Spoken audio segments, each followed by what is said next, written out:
Back, everyone. As you know, family and food go together like cookies and milk. And Hope Ford is going to introduce us to four young brothers, and I mean really young, who found a way to turn their favorite sweet snacks into a booming business.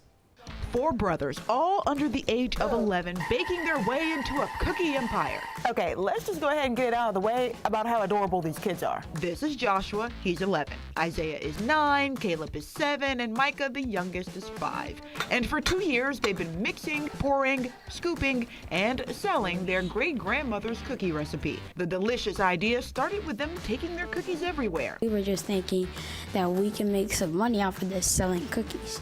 So then we went to our dad and then we told him that we wanted to start a business. And then we had to come up with the name and the logo. The name was easy. They're brothers, and people bragged about how yummy the cookies were. Lots of flavors. We have over 36 kinds. And everyone has an important job. Making the cookies and bag them up. Scoop the cookies. Scoop the cookies, and what else?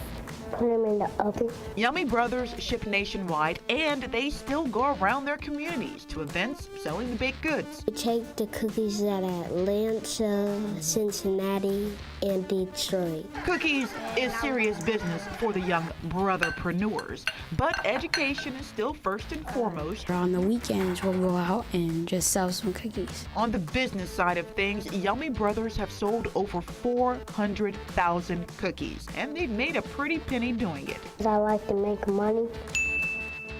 So here's to 4 young boys who will one day be 4 young men who already know education, hard work, dedication, and family is a great recipe for success. Well, I'll tell you what, they're sweet, they're successful, and they're going to make a lot of money in the future. And it's blowing up on social media, right? It is. You know, we posted the story a few days ago, and since then, the boys' parents told me that the support has been overwhelming. They've been filling orders all over the place, from Arkansas all over. So if you want to read more, you can visit 11alive.com. Awesome story.